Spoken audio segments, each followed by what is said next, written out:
नमस्कार, स्वागत है आपका। आप देख रहे हैं इंडिया बोल रहा है। मैं हूं आपके साथ विवेक शांडिल्य। पूरे देश में एक ही सवाल है, पूरी दुनिया में एक ही सवाल है, अमेरिका ईरान की लड़ाई बंद कब होगी? आइए आज इसका जवाब ढूंढने की कोशिश करते हैं।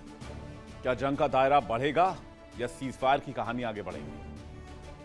और होर्मुज की नाकेबंदी करके ईरान ने अपने इरादे जता दिए हैं। तो जिस होर्मुज को लेकर अमेरिका गड़गड़ाता रह गया, उसी होर्मुज पर ईरान ने अपना दबदबा साबित कर दिया और अमेरिका को दिखा दी उसकी औकात। मुश्तबा खामनेई ने ट्रंप की ऐसी घेरेबंदी कर दी है जिसमें ट्रंप बेदम हो रहे हैं। ट्रंप दूसरों पर मैक्सिमम प्रेशर की रणनीति अपनाते थे और आज खुद मैक्सिमम प्रेशर के तले पिस रहे हैं। एक तरफ दुनिया की सबसे बड़ी सैन्य ताकत अमेरिका, सुपर पावर, कोई अमेरिका से लफड़ा लेने की, मोल लेने की सोच भी नहीं सकता। दुनिया की कोई भी ताकत आज की तारीख में अमेरिका से टकराने की जरूरत नहीं कर सकती। और दूसरी तरफ अपने वजूद के लिए, अपनी जमीन के लिए, अपनी संप्रभुता के लिए जंग लड़ता ईरान। मैं ऐसा इसलिए कह रहा हूं क्योंकि ईरान पर अमेरिका ने हमला किया इजराइल के साथ मिलकर, लेकिन फिर भी ईरान डटा हुआ है। और अमेरिकी धमकी के बावजूद ईरान ने होर्मुज पर कानून पास कर दिया और सैंक्शन लगा दिया इजराइल और अमेरिका के शिप्स पर। कहा ये शिप्स यहां से नहीं गुजरेंगे, जिसको जो करना है कर ले। तो एक तरफ सुपर पावर और एक तरफ ईरान। कहने को तो ईरान की ताकत अमेरिका के आगे ऊंट के मुंह में जीरा समान है, लेकिन खाड़ी में यह बाजी पलट गई। ईरान ने अपनी संसद से प्रस्ताव पारित कर कानून बना दिया कि होर्मुज से सिर्फ वही जहाज गुजरेंगे जिसे तेहरान से परमिशन मिलेगी, फिर चाहे वो अमेरिका के जहाज ही क्यों ना हो। हां, ये बात और है कि अमेरिका के जहाज को ईरान ने जिंदगी भर के लिए बैन किया हुआ इस इलाके में, और यहां से जो शिप्स गुजरेंगे उनको पैसे भी देने होंगे। डोनाल्ड ट्रंप के सुपर पावर होने के बावजूद, अमेरिका के इस रीजन में खड़ा होने के बावजूद, ईरान ने अमेरिका के मुंह पर थूका है, चुनौती दी है। और वो भी तब जब अभी 24 घंटे भी नहीं हुए जब अमेरिका ने इस्फहान में बंकर बस्टर बम गिराए। डोनाल्ड ट्रंप ने एड़ी चोटी का जोर लगा दिया, होर्मुज खुलवा ले, दुनिया भर के देशों से गड़गड़ाए, सैनिक भेज दो, हेल्प कर दो। ऐसे होते हैं सुपर पावर। लेकिन ईरान टस से मस नहीं हुआ है। अमेरिकी धौंस को पुड़िया बनाकर अमेरिका की जेब में रख दिया ईरान ने।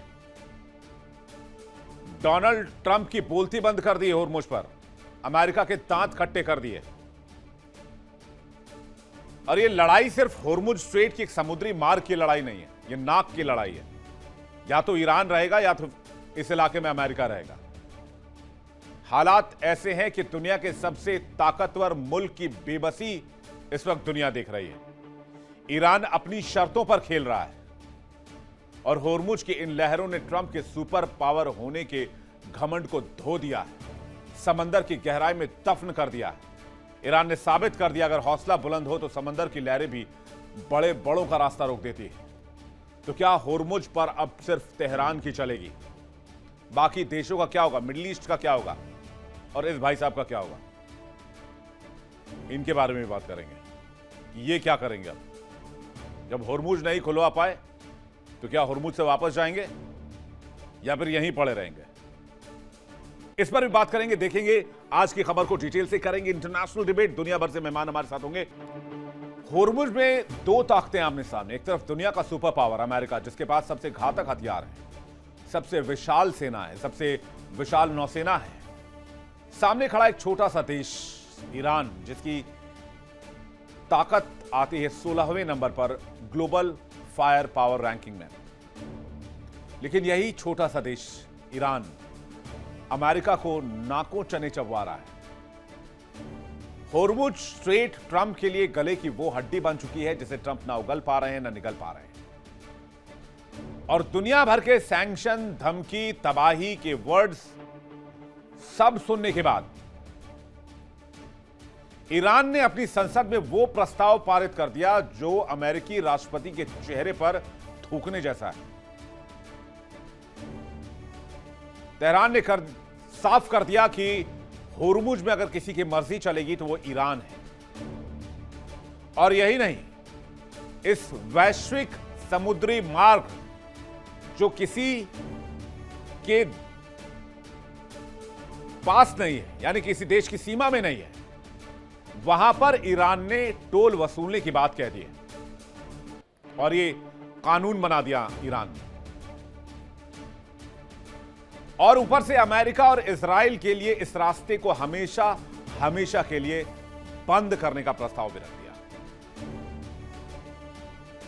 यह तब है जब 32-33 दिनों से लड़ाई लगातार जारी है और अमेरिका ने अपनी पूरी ताकत का इस्तेमाल कर लिया ईरान को झुकाने में।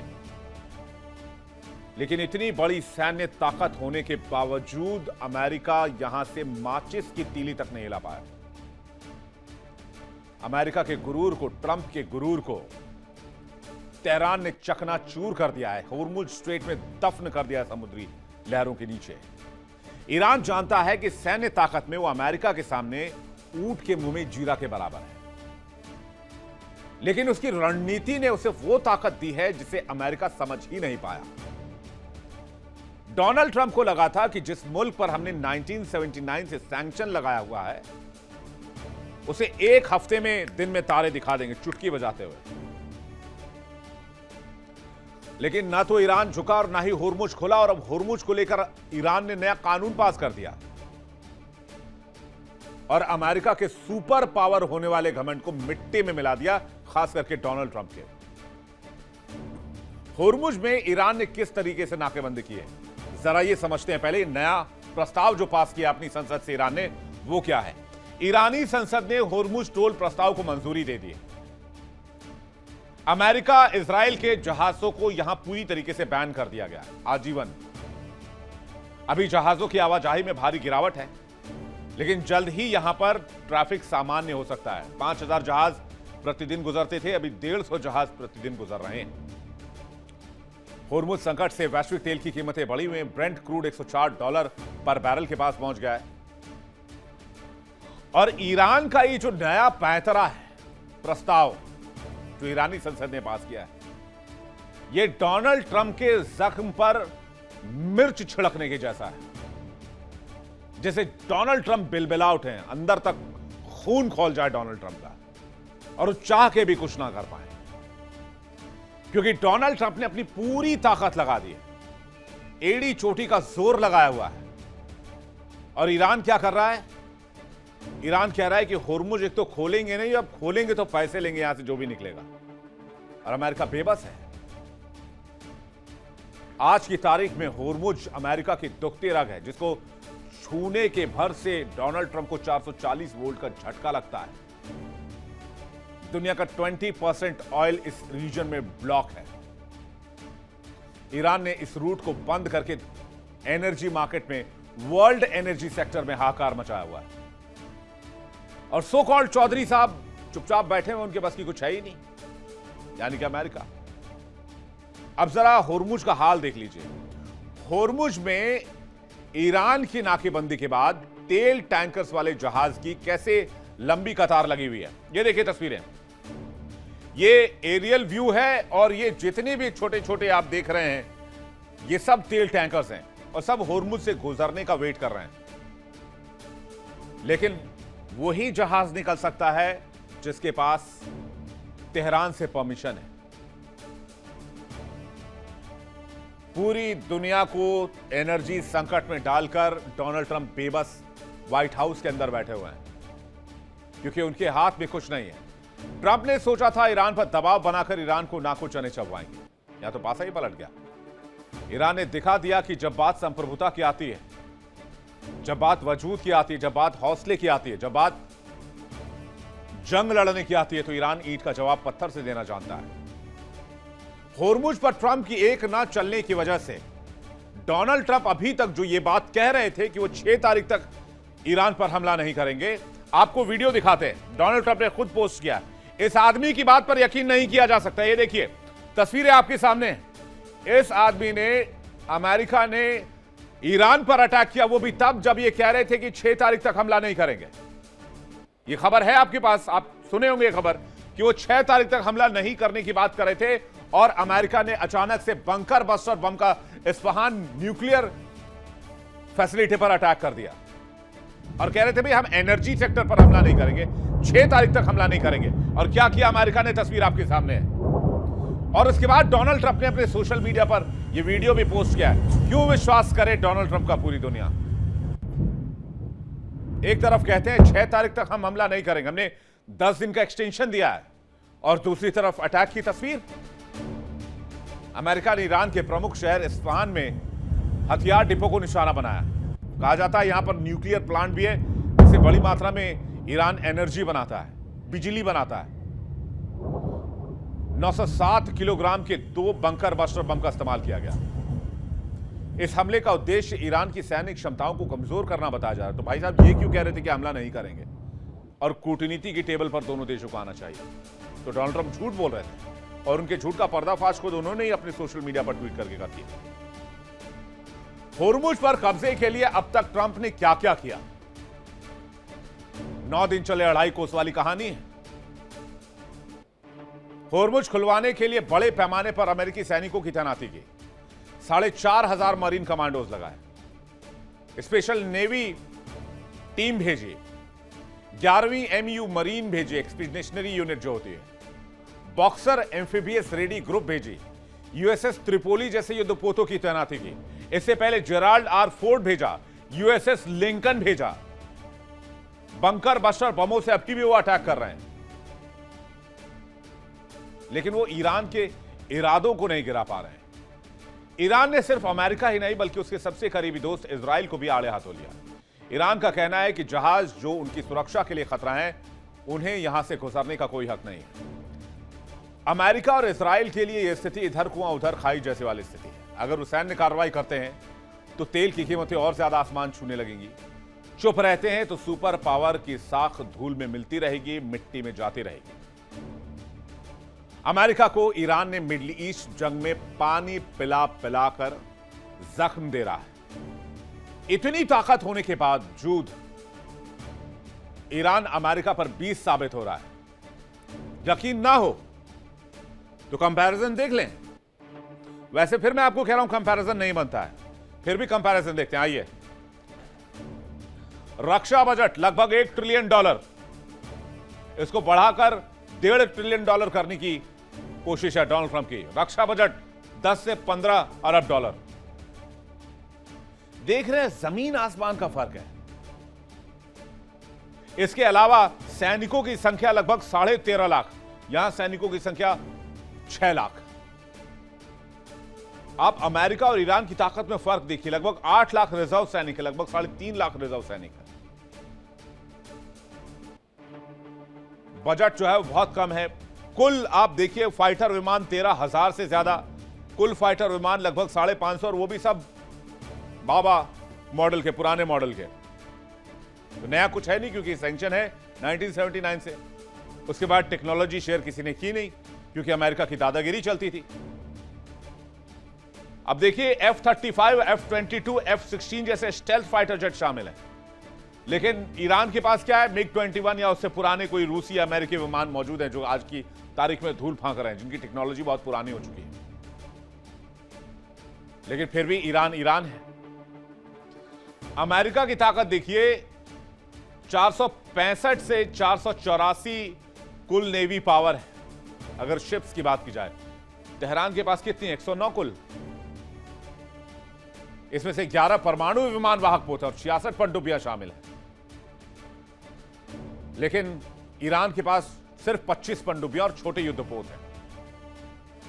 अमेरिका के पास 4,666 टैंक और 4 लाख से ज्यादा बख्तरबंद गाड़ियां हैं। ईरान के पास कितने हैं? 2,675 टैंक हैं। ईरान के पास लगभग 75,000 से ज्यादा बख्तरबंद गाड़ियां हैं। परमाणु हथियार में तो फिर कोई कंपैरिजन ही नहीं है। लगभग यहां 3700 लिखा हुआ है, कई रिपोर्ट्स बताती हैं 5000 से ज्यादा न्यूक्लियर वेपन्स है अमेरिका के पास। ईरान के पास आधिकारिक तौर पर कोई परमाणु हथियार नहीं है। अगर इन्होंने कुछ बना लिया हो तो इसकी जानकारी दुनिया में किसी के पास नहीं है। वैसे भी ईरान के पास कौन कौन से हथियार हैं, ये जानकारी अभी बहुत सीक्रेट है। डोनाल्ड ट्रंप अक्सर कहते हैं कि वो अमेरिका को फिर से महान बनाएंगे, लेकिन मुझे लगता है कि डोनाल्ड ट्रंप के दोबारा राष्ट्रपति बनने के 15 महीने के अंदर ही अमेरिका महान तो नहीं बन पाया। हां, अमेरिका जो महान था, जो टैग उस पर लगा हुआ था उसकी महानता का, वो जरूर डोनाल्ड ट्रंप ने धो दिया और अमेरिका की ताकत को तेहरान ने ठेंगा दिखा दिया। ईरान ने संसद में जो प्रस्ताव पारित किया वो सिर्फ कागज का टुकड़ा नहीं, अमेरिकी राष्ट्रपति के चेहरे पर वो कूटनीतिक तमाचा है जिसे डोनाल्ड ट्रंप दशकों तक नहीं भूल पाएंगे। ट्रंप प्रशासन ने ईरान को झुकाने के लिए आसमान पाताल एक कर दिया, एड़ी चोटी का जोर लगा दिया, साम दाम दंड भेद सब कर दिया, लेकिन सारी रणनीति फेल हो गई। अब सवाल यह कि होर्मुज से क्या पीछे हटना पड़ेगा ट्रंप को?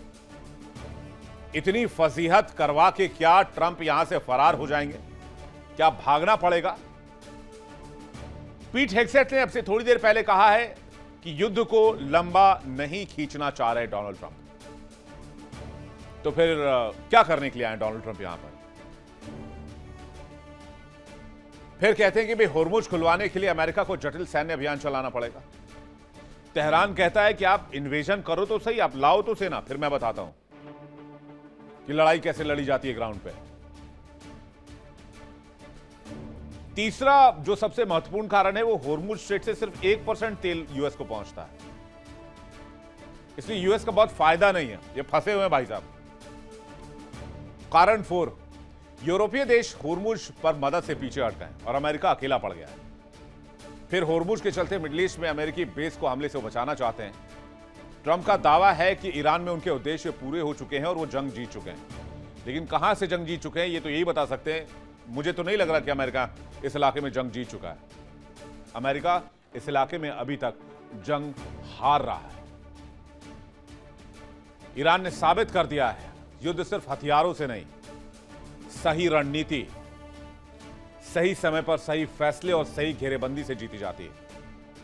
होर्मुज में सुपर पावर का घमंड नस्तनाबूद हो रहा है और अमेरिका के गाल पर वो कूटनीतिक तमाचा पड़ा है जिससे अमेरिका शायद ही कभी उभर पाए। तो आखिर होर्मुज पर नया कानून बनाकर ईरान ने अमेरिका को किस तरह से झटका दिया है, इस टॉपिक पर डिबेट की शुरुआत करें उससे पहले मेहमान बता देते हैं। आज हमारे साथ जुड़ी हैं लेफ्टिनेंट कर्नल हिमांशी सिंह, रक्षा विशेषज्ञ, कर्नल जे.एस. सोडी हमारे साथ जुड़े हैं, रक्षा विशेषज्ञ। हमारे साथ पूर्णिमा नाथ जुड़ी हैं, भू राजनीतिक मामलों की जानकार, अमेरिका से लाइव और रिपब्लिकन पार्टी की नेता भी रही हैं। सैयद अली अदनान रिजवी हमारे साथ जुड़ रहे हैं, ईरानी मामलों की जानकार। आप सभी मेहमानों का बहुत स्वागत है हमारे साथ। इस बीच एक ब्रेकिंग न्यूज जल्दी से व्यूअर्स को बता देते हैं। बेरूत के दरिया में आईडीएफ ने हमला किया है। इजरायली डिफेंस फोर्स ने अल रुबैरी इलाके में मिसाइल से हमला किया है। इस वक्त बड़ी खबर आ रही है। ये तस्वीर जो सामने आई देखिए, ये बेरूत की तस्वीर आप देख रहे हैं जहां पर आईडीएफ ने एक इमारत पर हमला किया और लोग सहम गए इस अटैक के बाद।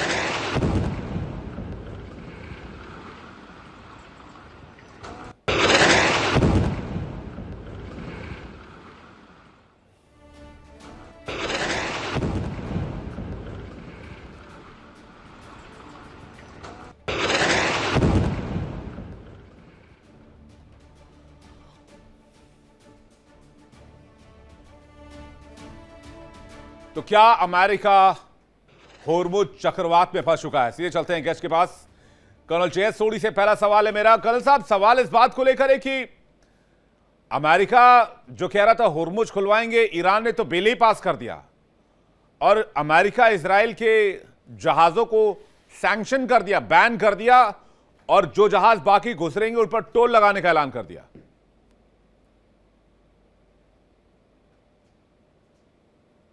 जय हिंद विवेक जी। जय हिंद सर। ये मेरा सौभाग्य कि मैं आपके न्यूज चैनल पर और विख्यात को पैनलिस्ट के साथ हूं। ब्रिटेन के एक प्रसिद्ध जनरल थे, उनका नाम था ब्रिगेडियर जनरल जैक रिपर। उन्होंने कहा था कि युद्ध एक गंभीर विषय होता है राजनेताओं पे छोड़ने के लिए। War is a serious business to be left to politicians. इस ईरान युद्ध जो कि 28 फरवरी को हुआ, उसके ठीक एक हफ्ता पहले 21 फरवरी, जब व्हाइट हाउस के सिचुएशन रूम में राष्ट्रपति ट्रंप की फाइनल ब्रीफिंग हो रही थी ईरान के हमले के लिए, तो अमेरिकी सेना के मुखिया chief of joint staff general Dan Caine ने राष्ट्रपति ट्रंप को बोला कि अमेरिका को ईरान के साथ युद्ध में नहीं जाना चाहिए क्योंकि ये अमेरिका के बहुत घातक साबित होगा। लेकिन ट्रंप तो ट्रंप रहे, वो तो किसकी सुनते हैं नहीं। उन्होंने इस बड़े सैनिक अफसर की बात को नकारा और हम देख रहे हैं आज युद्ध का 32वां दिन है और क्या हाल अमेरिका का हो रहा है, क्या हाल इजराइल का हो रहा है, ये आपने अभी बड़े अच्छे अपने ओपनिंग नैरेटिव में बताया। जहां तक स्ट्रेट ऑफ हॉर्मुज की बात है, जो ईरान की संसद ने आज बिल पास किया, ये वाकई में राष्ट्रपति ट्रंप के लिए बहुत बड़ा तमाचा है। वो देश जिस पे अमेरिका ने और पश्चिमी देशों ने 47 साल से प्रतिबंध लगाए थे, वो देश जिसकी आर्थिक और सैनिक ताकत अमेरिका इजराइल के सामने कुछ भी नहीं है, वो किस तरह से खड़ा है। विवेक जी, जब भी ये युद्ध खत्म होगा, 14 मई से पहले तो डेफिनेटली होगा, जब जब भी ये युद्ध खत्म होगा, ईरान का रेजिस्टेंस, ईरान का खड़ा होना अमेरिका इजराइल के सामने, ये दुनिया के हर सेना में केस स्टडी के तौर पे बताया जाएगा। जो लोग रोते हैं कि जी हमें विदेशी ताकत काम नहीं करने दे रहे, हमें ये नहीं काम करने दे रहे, ये सोरोस पोरस के जो नारे लगाते रहते हैं, सबको ईरान से सबको सीख लेनी चाहिए कि ये देश इतने बड़े आर्थिक प्रतिबंध के बाद कोई ढंग की सेना ना होते हुए जो इसने किया है, वाकई में बहुत उल्लेखनीय है। बिल्कुल। मैं पूर्णिमा जी के पास जा रहा हूं। पूर्णिमा जी, बहुत शर्मिंदगी वाली स्थिति है। अगर मैं इसको देखूं, एनालाइज करूं, इससे बड़ी शर्मिंदगी और क्या हो सकती है? अमेरिका के पास दुनिया की सबसे बड़ी ताकत, दुनिया के सबसे खतरनाक हथियार, दुनिया के सबसे ज्यादा इलीट फोर्सेस, अत्याधुनिक वेपन्स, और एक होर्मुज स्ट्रेट को खुलवाने की बात करें तो ईरानी संसद ने बिल पास करके कह दिया कि अमेरिकी और इजरायली जहाज बैन रहेंगे और बाकी जो गुजरेंगे उनसे हम टोल लेंगे।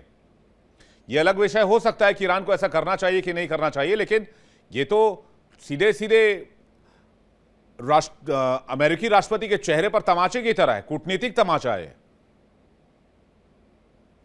नमस्ते, thank you so much for having me. जय हिंद विवेक जी, आपने बहुत अच्छा क्वेश्चन पूछा है। पहले तो आपने ये क्वेश्चन ये बोला है कि ये शर्मिंदगी की बात है जी, और I feel ashamed that this is my president, and America की प्रेसिडेंट है, सबसे पावरफुल कंट्री की एक टॉप पोजीशन में बैठे हुए हैं। Instead of looking at long term solutions, America की एलाइज के साथ काम करना विथ रिस्पेक्ट एंड इक्वालिटी, वो अपने आप को America first is at the expense of others resources and lives हो चुका है। एंड ये माफियागिरी हो चुकी है, ये दादागिरी हो चुकी है, ये पायरेटिंग, लुटेरा, डेकोइट गिरी हो चुकी है। Unfortunately this is a play book of European colonialism, white Christian supremacy जो हम कहते हैं।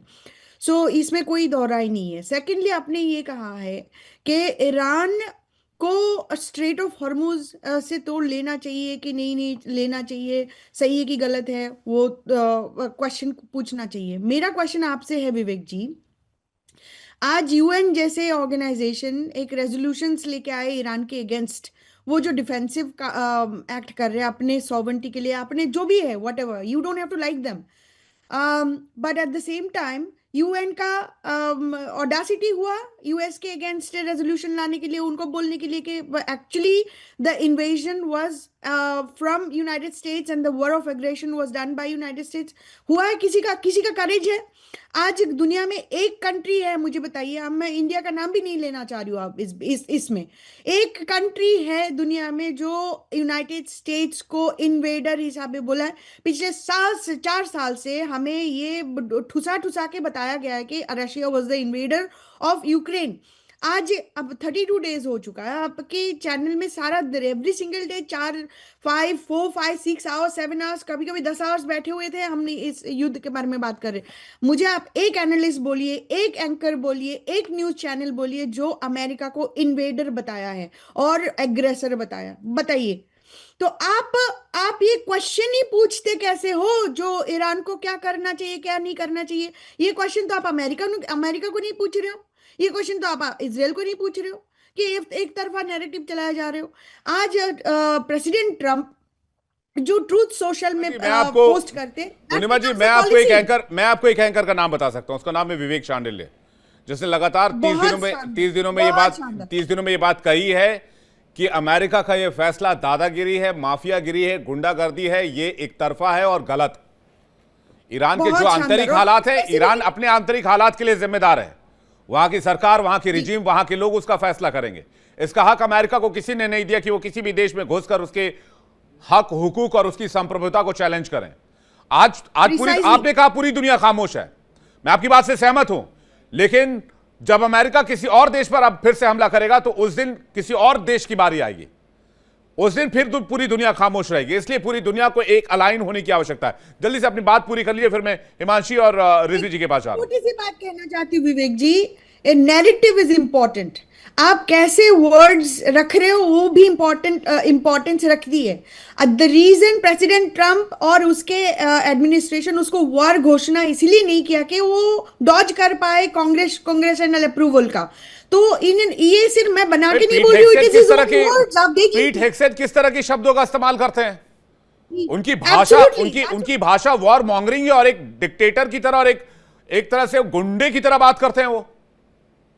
Absolutely, precisely, there is no doubt about it. इसीलिए मैं कहती हूँ, मैं स्पेसिफिकली इस वॉर को यूनाइटेड स्टेट्स की वॉर ऑफ एग्रेशन बोल रही हूँ। war of choice, lot of people are saying, but it's an aggression and United States is the aggressor and invaders. आप specifically बोलिए United States is the invaders। आप global country को एक साथ लेके आइए और बोलिए, और United Nation में एक resolution पास करवाइए। whether it is going to pass or not doesn't really matter, एक document तो रहेगा ना। आज ईरान के अगेंस्ट आपने रेजोल्यूशन लेकर आ गए, लेकिन यूनाइटेड स्टेट्स के अगेंस्ट कोई रेजोल्यूशन नहीं है। United Nation is a toothless organisation, it doesn't have any power.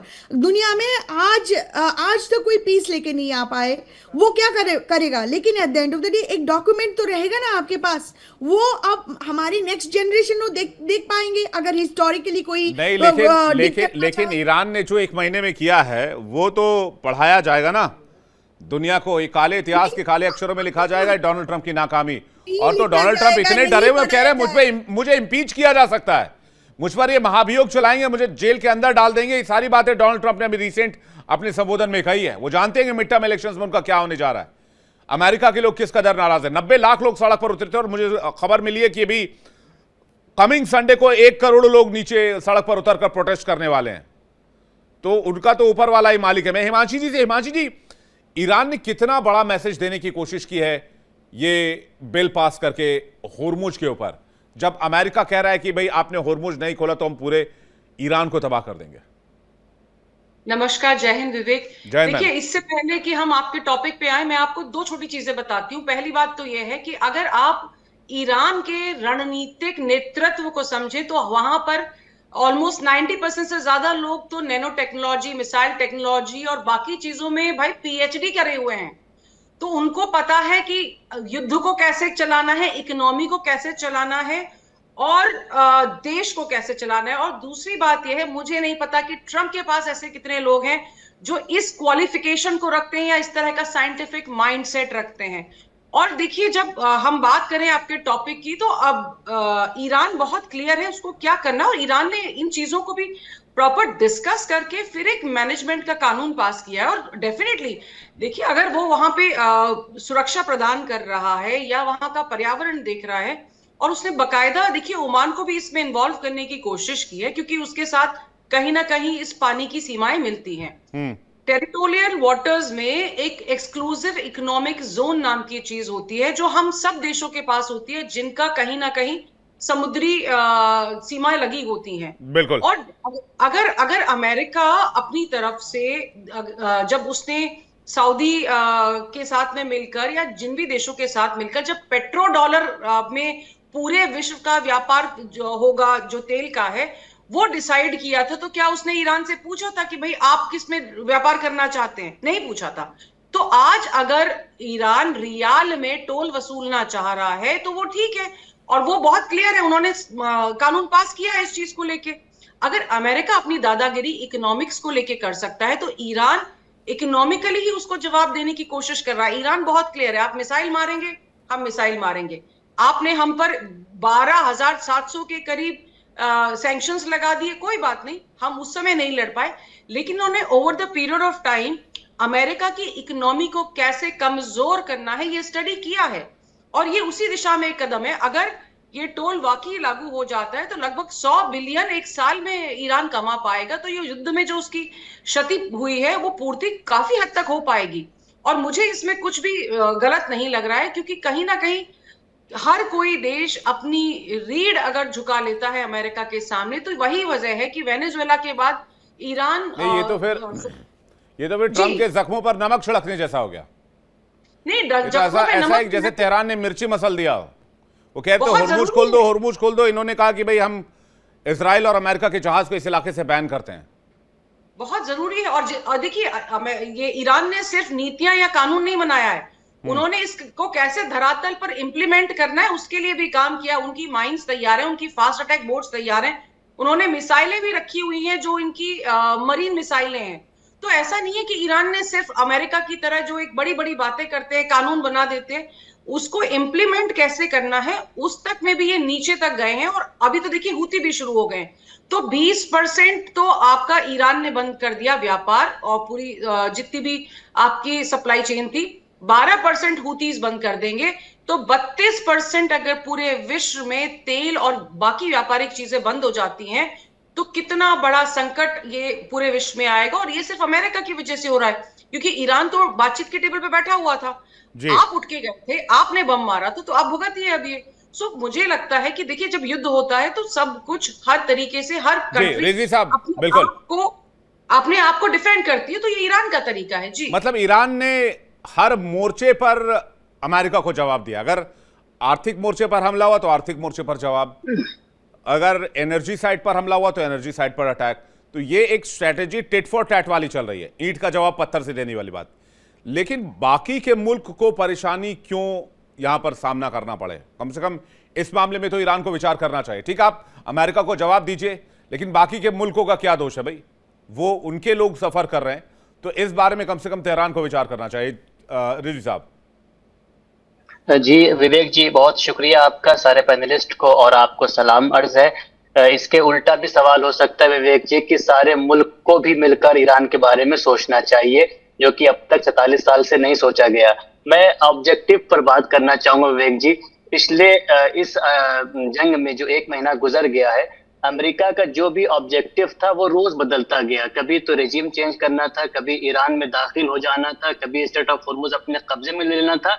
हर दिन कुछ ना कुछ नए बयान आ रहे थे ट्रम्प के। आपने देखा होगा कल जाकर सेक्रेटरी रूबियो ने आकर कहा कि अब हम आपको अपना ऑब्जेक्टिव बताते हैं, इसको नोट कर लीजिए।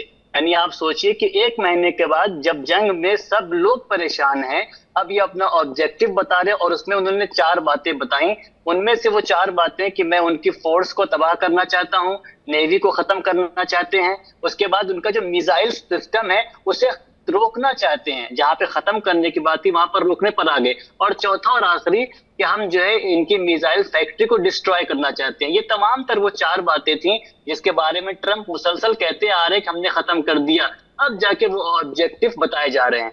तो लेकिन ईरान की तरफ से अगर आप गौर करें, शुरू से जिस दिन 28 फरवरी से जो जंग शुरू हुई है, 1 मार्च जो सबके सामने बातें आई हैं, जो जो ईरान कहता गया, जो जो ईरान ने कहा उसे उसने अंजाम दिया। इसीलिए जो आपकी बात की मैं तायद करूंगा कि ईरान की जीत सिर्फ मिसाइल के मुकाबले में नहीं है, ईरान की जीत सिर्फ जमीनी या फौजियों के मुकाबले में नहीं है, बल्कि ईरान ने जहां जहां भी अपनी बातें रखी थी कि मिडिल ईस्ट से अमेरिका के मिलिट्री इलाकों को, अमेरिका के सोल्जर को दुश्मन जगह बिल्कुल खराब कर देंगे, वो करके दिखा दिया। बस एक आखिरी बात कि जो आपने कहा कि जो आपका असल टॉपिक है कि होर्मुज पर ईरान ने जो अभी बिल बनाया है, जो उसका ड्राफ्ट तैयार किया है, मेरी जो लेटेस्ट अपडेट है, जो मेरे सोर्स हैं ईरान में, उसके मुताबिक अभी 2 घंटे पहले तक की, अभी तक ये ड्राफ्ट तैयार हुआ है। एमपीज का ये बयान है कि हमने ड्राफ्ट तैयार कर लिया है, इस पर अभी डिस्कशंस होंगे, अभी ये बिल पास हुआ नहीं है।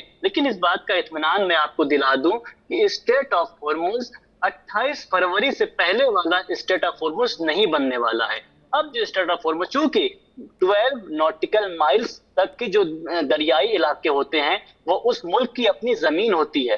वहां तक आने के लिए हर मुल्क, जो दूसरे मुल्क होते हैं, उन्हें पूछना पड़ता है। 47 साल तक ईरान ने बगैर किसी मुश्किल के आने दिया, जाने दिया, एक यूएन का प्रेशर था। लेकिन अब इस जंग के बाद उस 12 नॉटिकल माइल्स की जो ईरान में जो गहरा इलाका है, जहां से बड़ी जहाज गुजरती हैं, अब उनमें ईरान जो है इस जंग के बाद से कानून लाएगा, और वो भी यूएन, यानी वो कानून की जो दुनियावी कानून है उसी के मुताबिक, जो कहते हैं कि 12 नॉटिकल माइल्स जो है उस मुल्क की जमीन का हिस्सा होते हैं, उसमें वो अब अपना कानून बनाएगा। अब वो टैक्स कैसे लेगा, किससे लेगा, कितना लेगा, किस तरह से लेगा, युआन में लेगा कि किसी और तरीके से लेगा, ये ईरान को पूरा अधिकार दुनियावी कानून के एतबार से है। इसमें परेशानी जिन मुल्कों को हो रही है, उन मुल्कों को हो रही है जो अमेरिका के मुकम्मल सपोर्टर हैं। हिंदुस्तान को नहीं हो रही है, पाकिस्तान को नहीं हो रही है, दूसरे जो 5 ममालिक उनको नहीं हो रही है। तो अब जो दूसरे ममालिक, पाकिस्तान कौन सा ईरान का बहुत प्यारा मुल्क है भाई साहब? पाकिस्तान से बड़ा तलवार चाटने वाला मुल्क तो कोई दूसरा है ही नहीं, अमेरिका का बूट लीकिंग करने वाला। भाई साहब अपने झंडों से टैंकर निकलवाए और दे दिए डोनाल्ड ट्रंप को, पहली बात। दूसरी बात, ईरानी सीमा का मिसयूज करने का एलिगेशन। तीसरी बात, पाकिस्तान के अंदर जो टेररिस्ट ऑर्गेनाइजेशंस हैं वो ईरान के अंदर जाकर ऑपरेट करते हैं।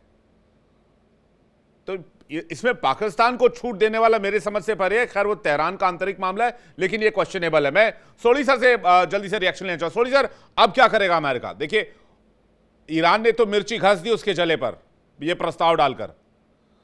अमेरिका के पास 2 ही विकल्प, या तो स्ट्रेट ऑफ हॉर्मुज खुलवा ले, तेहरान की बात मान ले।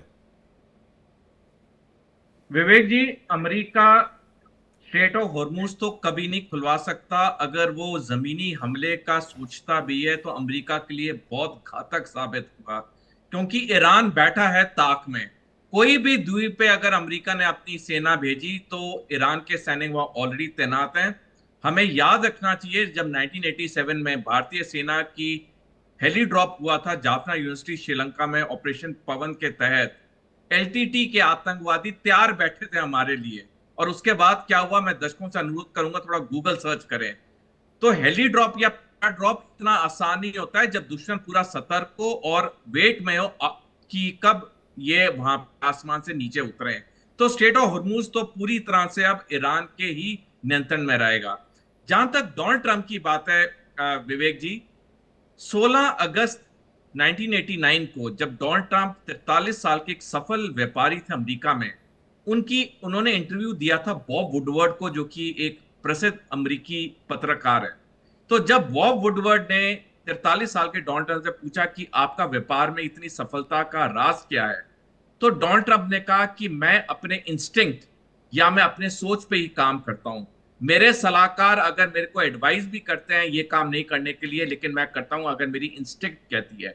देखिए, व्यापार में, कॉर्पोरेट लाइफ में इंस्टिंक्ट चल जाता है, लेकिन युद्ध में नहीं चलता, सैनिक सिखलाई में, सैनिक कार्रवाई में नहीं चलता। यही गलती डोनाल्ड ट्रंप ने की जब जनरल डॉन केन ने कहा हमें युद्ध में नहीं जाना चाहिए। डोनाल्ड ट्रंप ने फिर अपनी इंस्टिंक्ट की बात मानी, और देखिए आज अमेरिका का क्या हश हो रहा है। अमेरिका तो डेफिनेटली ये युद्ध जीत नहीं सकता। मैं 2 बड़े एग्जाम्पल देना चाहूंगा दर्शकों को, 1 मिनट चाहूंगा आपसे।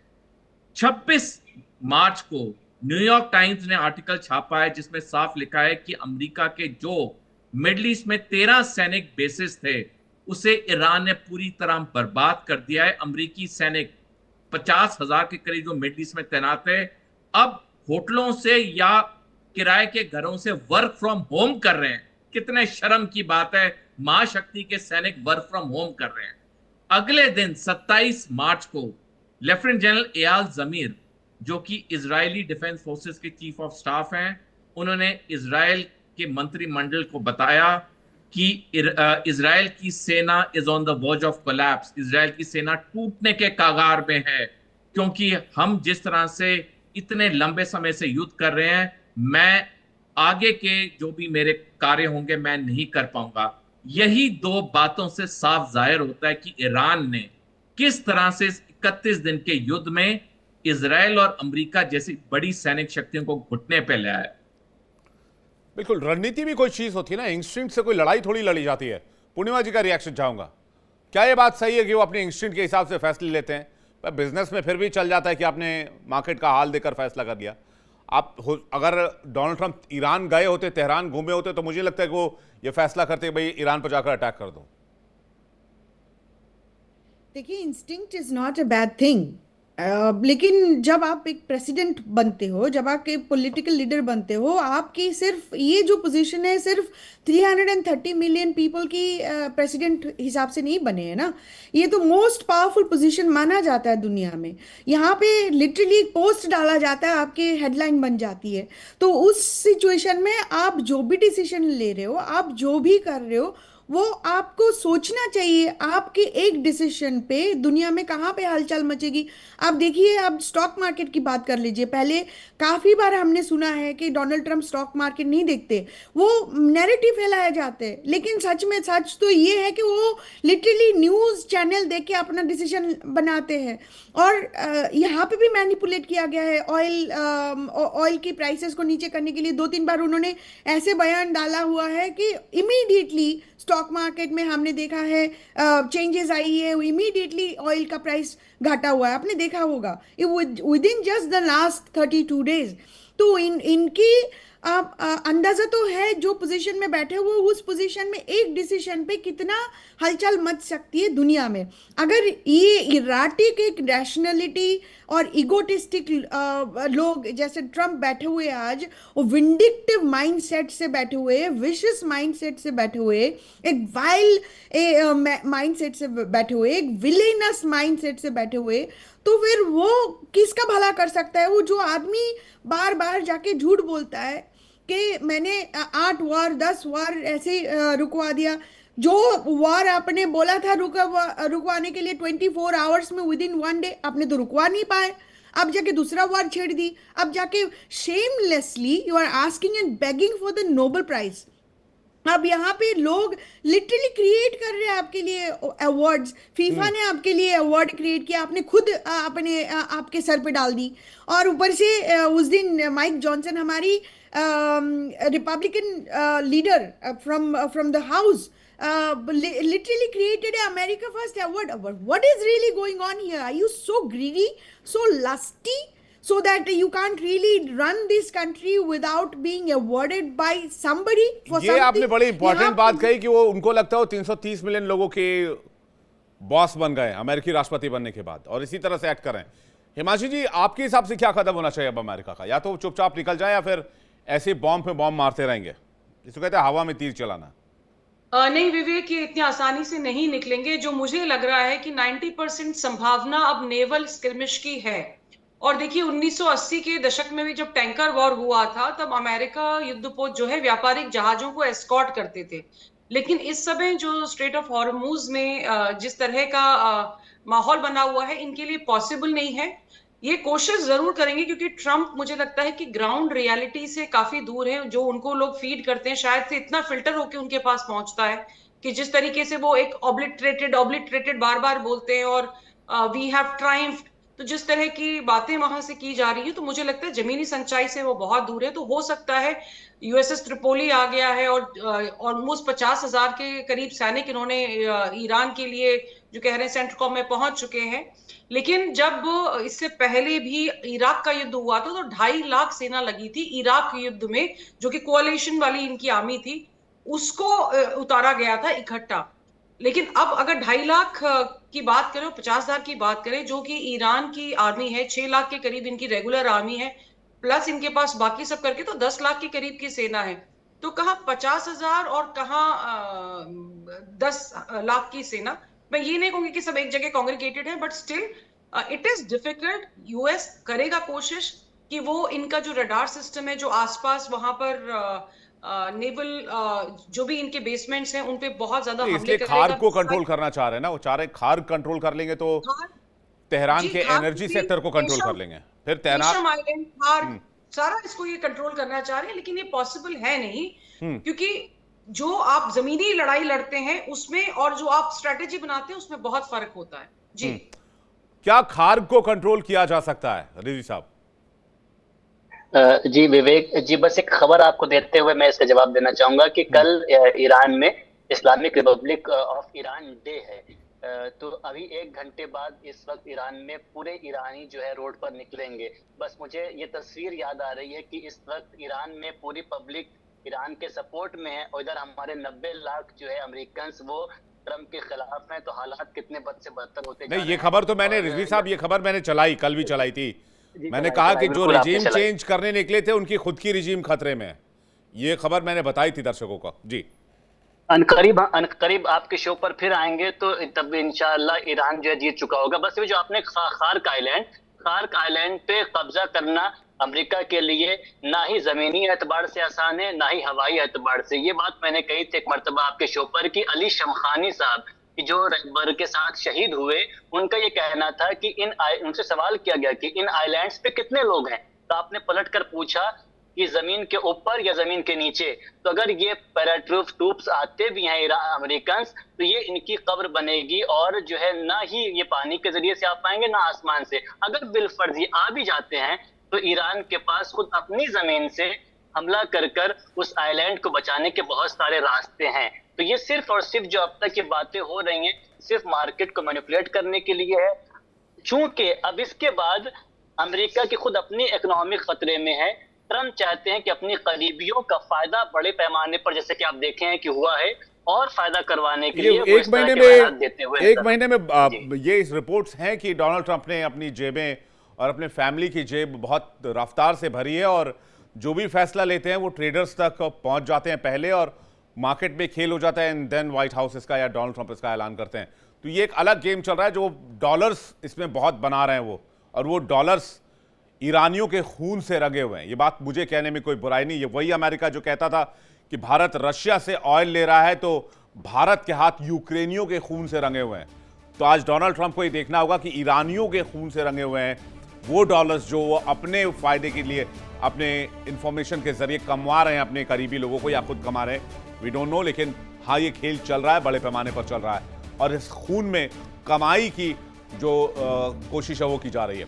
बहुत शुक्रिया आप मेहमानों का हमारे साथ जोड़ने के लिए और अपना कीमती वक्त देने के लिए बहुत बहुत धन्यवाद। लेकिन सबसे बड़ी बात यह है कि होर्मुज पर ईरान ने वो तमाशा मारा है अमेरिका को, जिससे अमेरिका को संभलने में राष्ट्रपति ट्रंप को स्पेशली, मैं पूरे अमेरिका की बात नहीं करना चाहूंगा, अमेरिकन भी परेशान है इस व्यक्ति से। तो डोनाल्ड ट्रंप के लिए एक बहुत बड़ा सेटबैक। खास पेशकश में इतना है, वक्त ब्रेक का फौरन लौट रहे हैं। देखिए इंडिया डेली 24/7 अब आपके स्मार्ट टीवी पर। इंडिया डेली मौजूद है सभी डिजिटल प्लेटफॉर्म पर लाइव और लगातार। इंडिया डेली 24/7 हर दिन राष्ट्र को समर्पित।